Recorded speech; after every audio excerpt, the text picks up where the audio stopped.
just gonna be right in the middle? I see. Why don't you lie down on your blanket? Can't do that? Well, I love you too. You gonna lie down and be a good girl? Okay, you gotta lie down. Okay.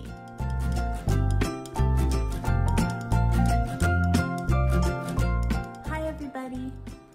Welcome back to Novel Idea. My name is Dia and this is Poppy.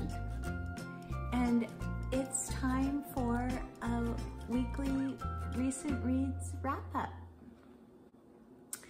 So this is where I tell you about what I read this past week and what I'm currently in the middle of, and then also what maybe might be coming up next.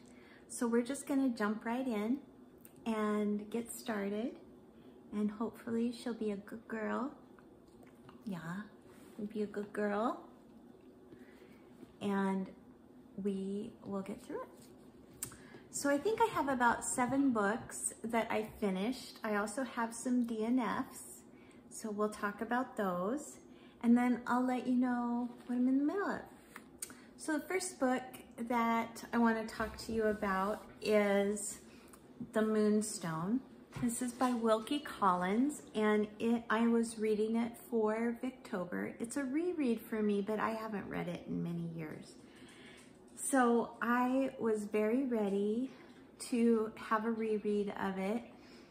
I still love The Woman in White more than I love the Moonstone. I think The Moonstone is a wonderful story as far as being a little spooky, a little gothic.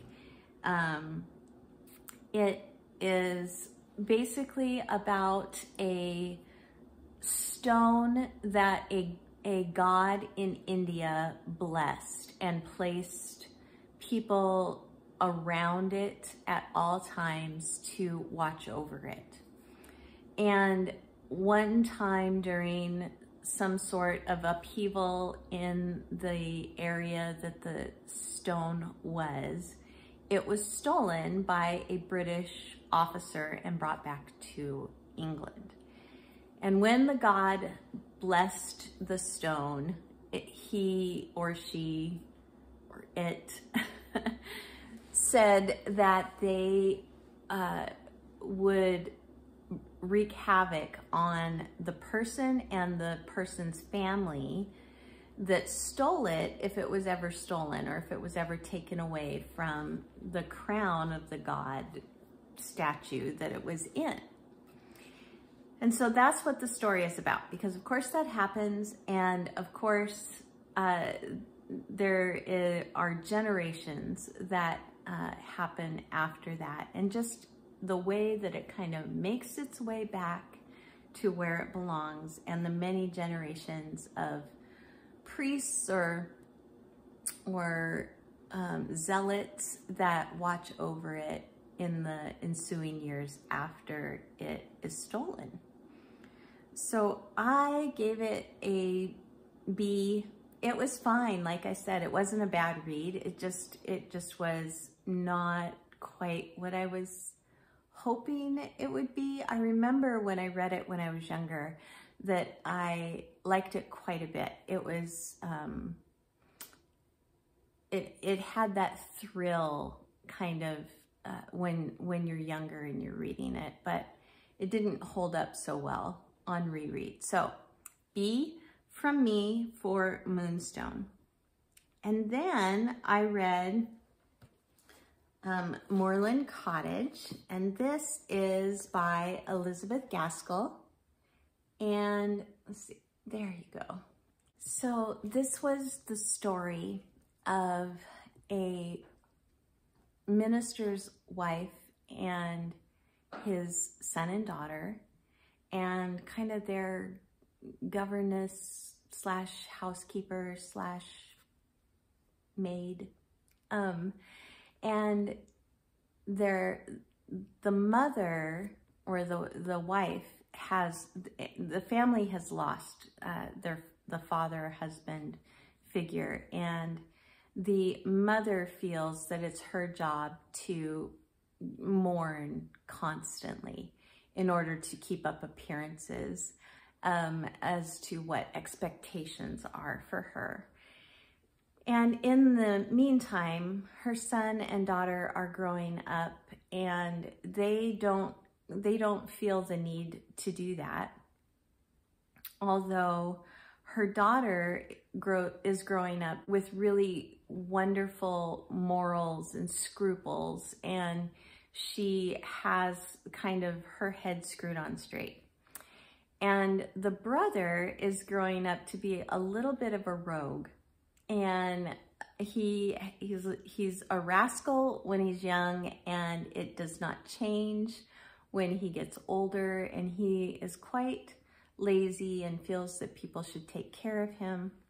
This mother seems to dote on the brother a little bit more than she does the sister, a lot more actually than she does the sister, and just how this little girl grows up to be so wonderfully caring and loving, even though the mother has not shown her that. And there's lots of little things that happen. This is a very short story. It's under 100 pages. And it was beautifully written. I fully felt involved with the characters. I fully felt invested in the story. And I just really liked it a lot. This was an A- read for me. I think that it is well worth 100 pages of your time. Just know that it's about a brother and sister, the differences between them, and what ultimately happens as adults.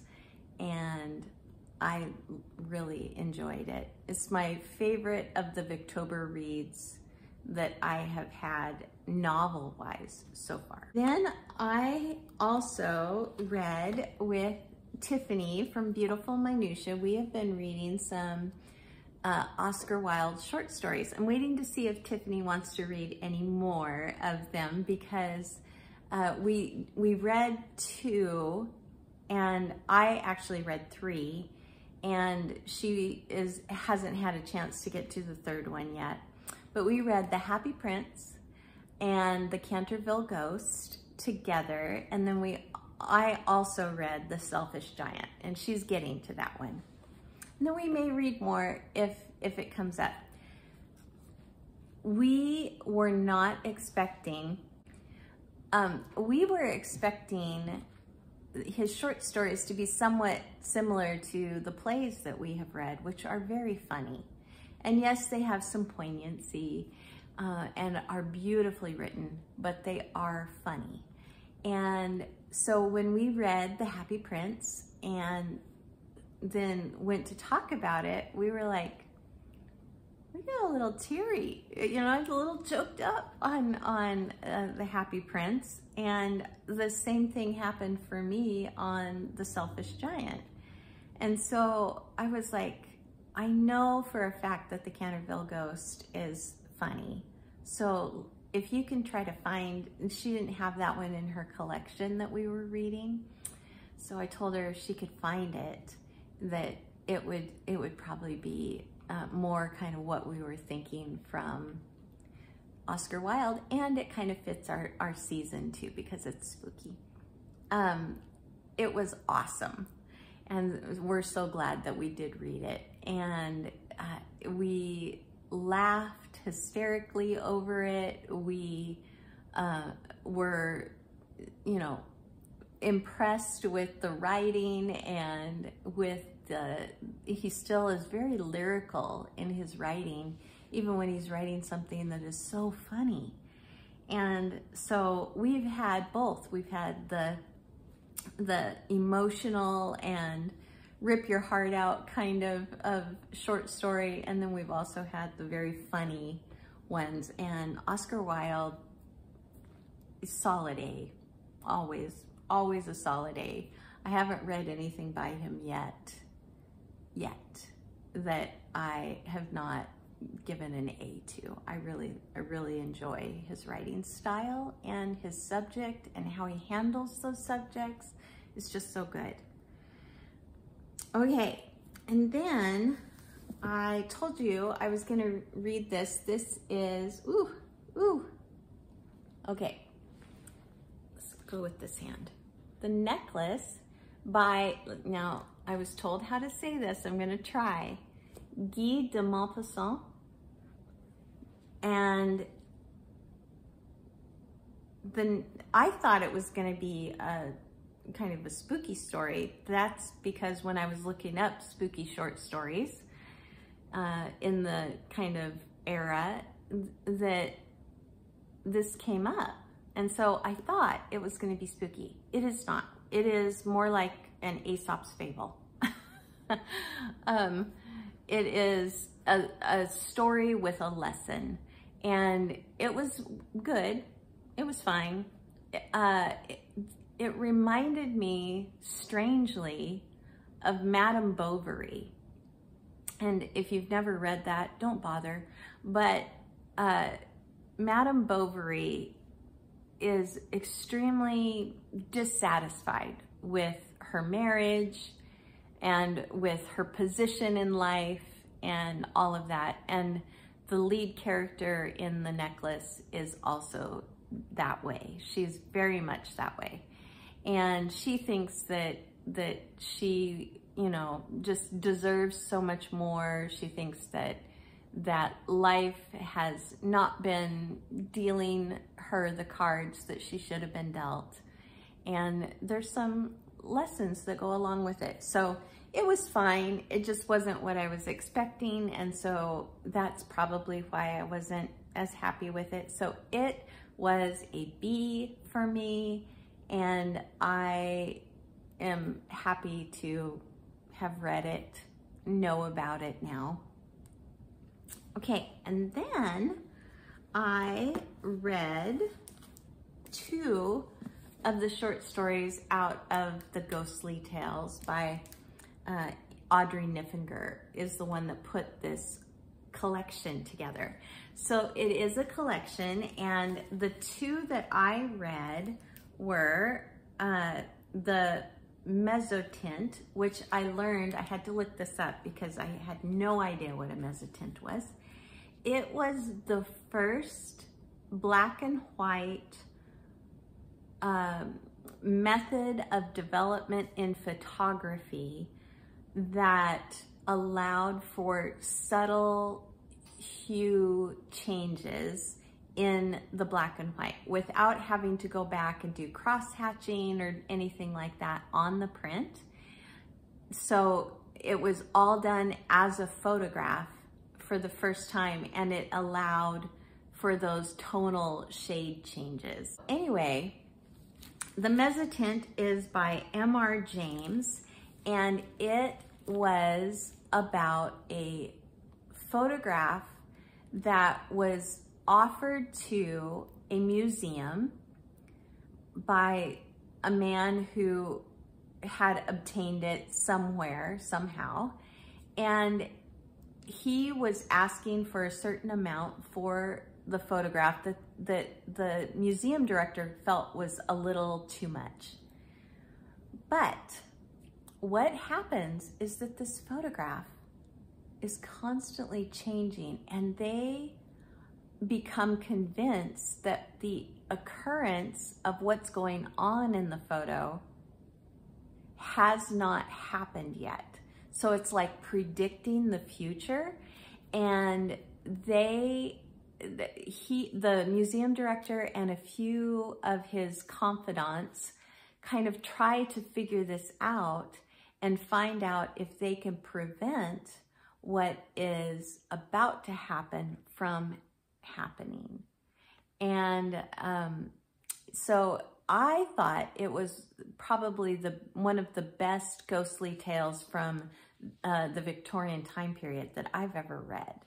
And I just thought it was wonderful. It's not horror. It's not scary in that way. It's just very like, ooh, kind of creepy skin kind of feeling. And then the other one that I read is one that is called August 2026, There Will Come Soft Rains. And this is by Ray Bradbury. And I wasn't originally planning on reading that story out of here, but that's because I didn't know it was in here. I love Ray Bradbury and I love his writing. And I know that there's always going to be something underlying that needs to be put together and figured out that he's not saying outright. And he used to say this phrase about like your head was like, or your brain was like a chimney. And when you're young and childlike, that chimney is nice and clean. And as you grow up, it gets kind of deposits built up of soot and carcinogens and all that kind of stuff. And that sometimes it just needs to be knocked loose. And we need to do that by reading things that we don't always totally understand and challenge ourselves to try and understand them better. And so when I saw Ray Bradbury's story in here, I thought, well, it's in ghostly, and I know that some of his tales can be quite unsettling, and so I wanted to read it. It was not unsettling in the way that a lot of his short stories are. So this one is about a house, and it is about a house that has had a lot of different memories that have happened in it. And one day it burns down, but it still has those memories. And so it plays them out day after day. And you don't really know that until the very end. But the way that he writes it and the way that it happens and all of that is just, you are invested, you are on the edge of your seat waiting to find out what is going to happen next. And is this something that I need to be prepared to be afraid of, or is it going to all work out in the end? One of the things that I love about Ray Bradbury is that there is always such a hominess and a wholesomeness to his stories.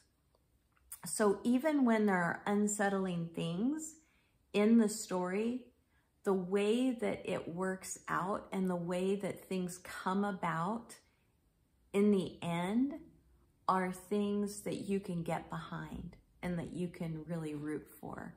I just love him. I love him. So those two stories both were strong A's for me. I really enjoyed those two. I still have a couple more that I could read out of there, but I think I'm kind of short storied out for anything else Victober, unless we end up reading more Oscar Wilde, which I'm totally willing to do. I'm just waiting to find out if that's something Tiffany wants to do. All right, so, then I also read The Turn of the Screw by Henry James. I figured out pretty quickly that Henry James is somebody that I don't read for a reason.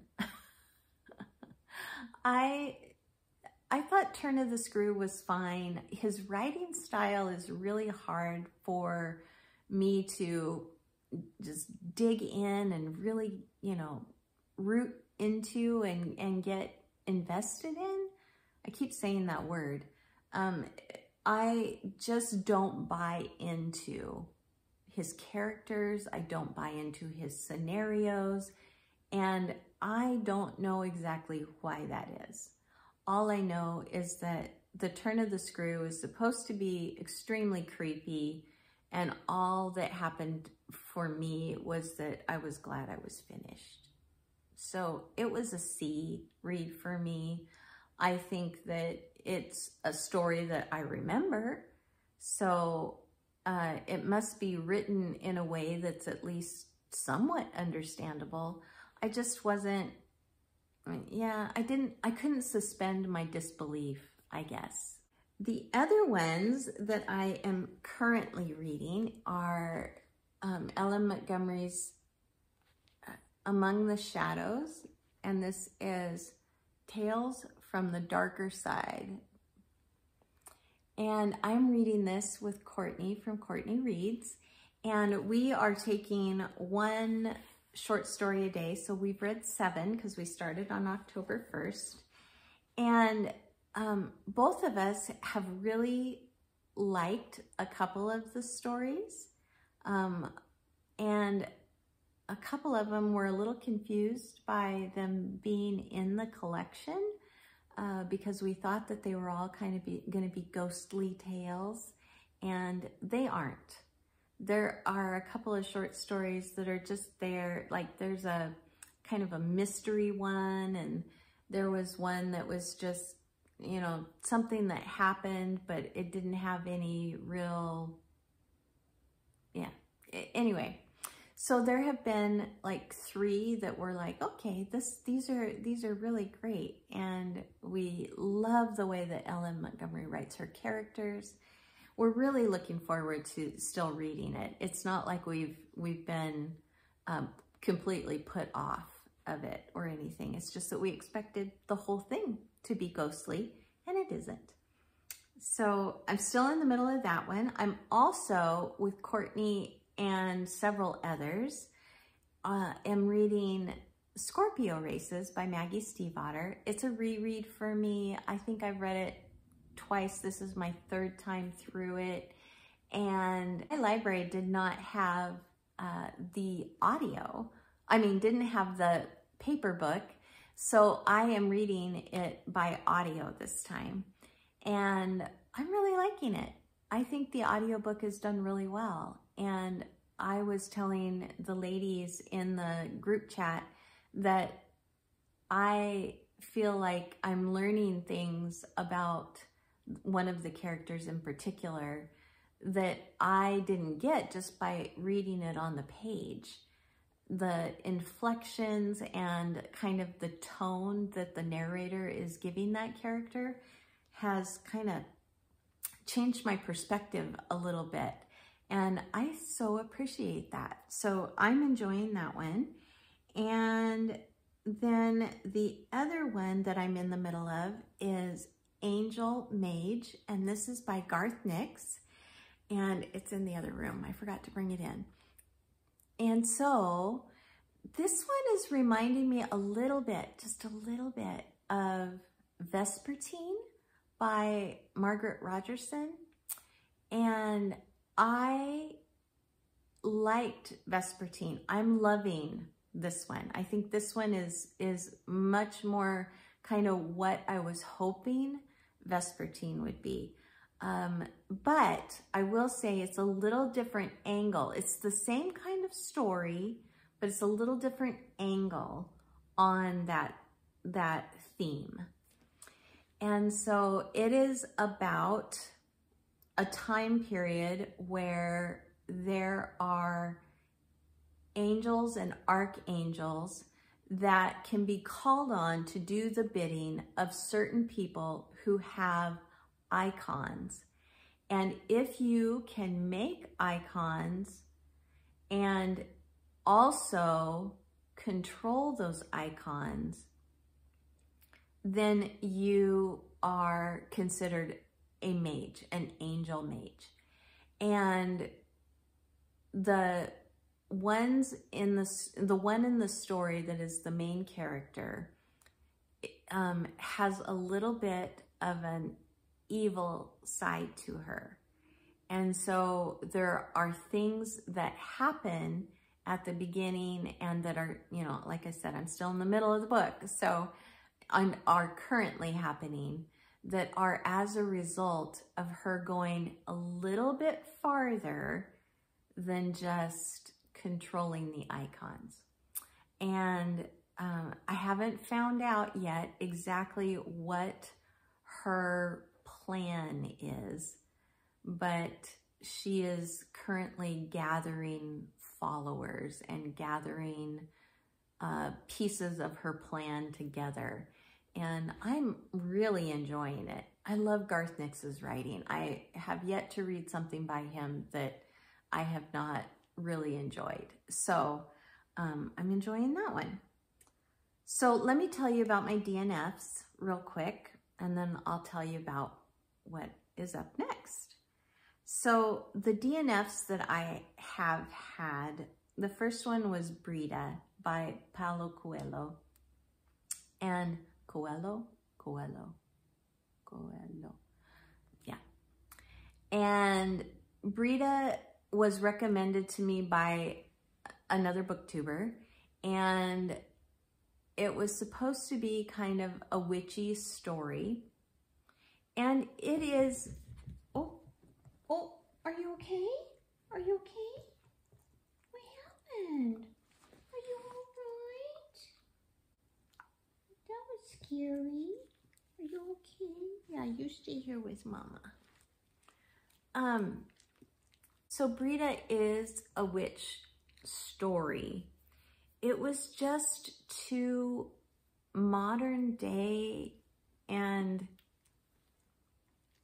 she was remembering and kind of telling a memoir to another seeker of magic in the book, and it was a little too angsty, and it was a little too modern day bleh for me. I don't know how else to put it, you guys. It was just not for me.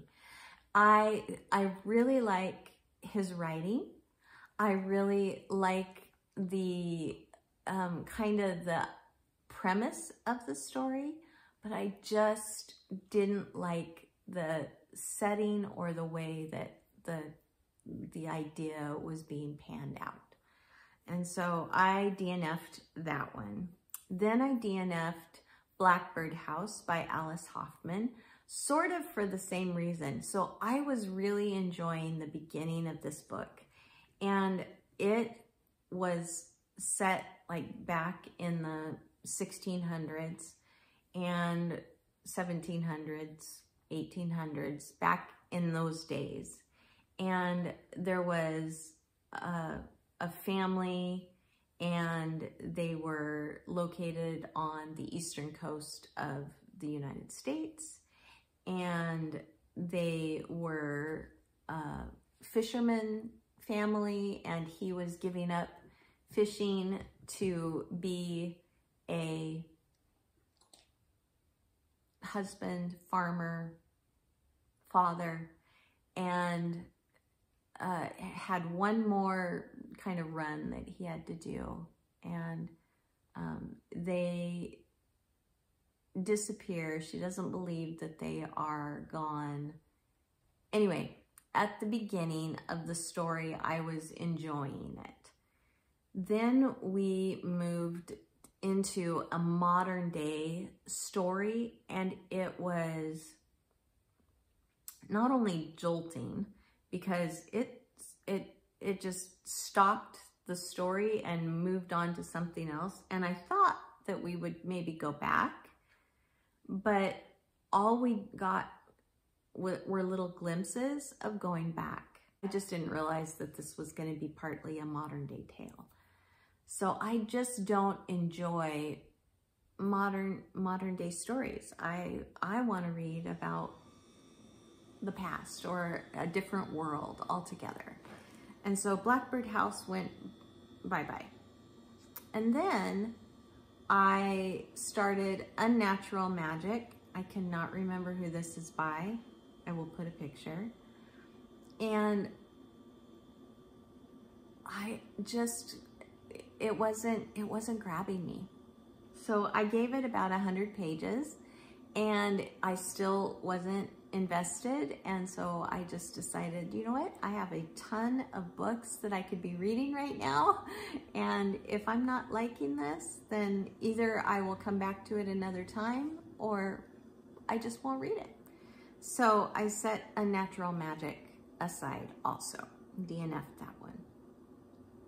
So those are the books that I either didn't finished, or am in the middle of. So next up, I have, where's my girl? All right, so next up, I am going to begin Trilby by Georges du Maurier. And I have been waiting to kind of complete the rest of most of my Victober before starting this, because I really want to just kind of be invested in the story. So I'm going to start that one. And then I'm also going to be starting What Moves the Dead by T. Kingfisher. This is a retelling of Edgar Allan Poe's The Fall of the House of Usher. And I really enjoyed Nettle and Bone by T. Kingfisher, so I want to read this. It's a little tiny book. It's not very big. Shouldn't take too long. So that one is also on the docket. And then I am going to begin on Sunday, on the 9th. I will begin the poetry of Christina Rossetti with Gemma from Gemma Books. And we will be talking about what we are reading by her in hopes of both of us understanding it better, because neither one of us are big poetry readers. So we are going to do that together. So I have those three. And then I just got in from the library. I got Perdido Street Station by China Mievielle, and I also have at the library Cazadora, and I cannot remember the name of the author, so I will put the picture up. But Cazadora is the second book in a duology about werewolves, and believe it or not, this is a modern day story that I am enjoying, because the world that they are inhabiting is within our world, but it is not of our world. So I will be doing that one. And then I also picked up the Seance, which is a kind of mystery, Victorian era mystery, and that's all it is. I don't know anything more about it than that right now. So those three are also ones that I will hopefully get to next. And that is everything, you guys. Thank you so much for joining me today. Have you read any of the short stories that I mentioned, or any of the books? And what did you think about them? And go ahead and talk to me down in the comments and tell me what you are in the middle of right now. I would love to know. And what your plans are for the weekend. I would love to know that too. Our twin grandsons are due this next week, and so basically they could come anytime. And we have all of our little plans in place. I have been doing some cooking today, trying to get some meals ready for everybody, knowing that they're not gonna want to do that for themselves. And yeah, it's an exciting time. So I'm going to be taking care of our older grandson that they have right now, and then the two new little boys are due on Wednesday. So we're pretty excited. We're more than pretty excited. So we're just kind of on baby watch, and no better place to be. So I hope that you all have a wonderful weekend. And like I said, talk to me down in the comments. Let me know what you guys are up to, because I really do want to know. Thanks for joining me again, everybody.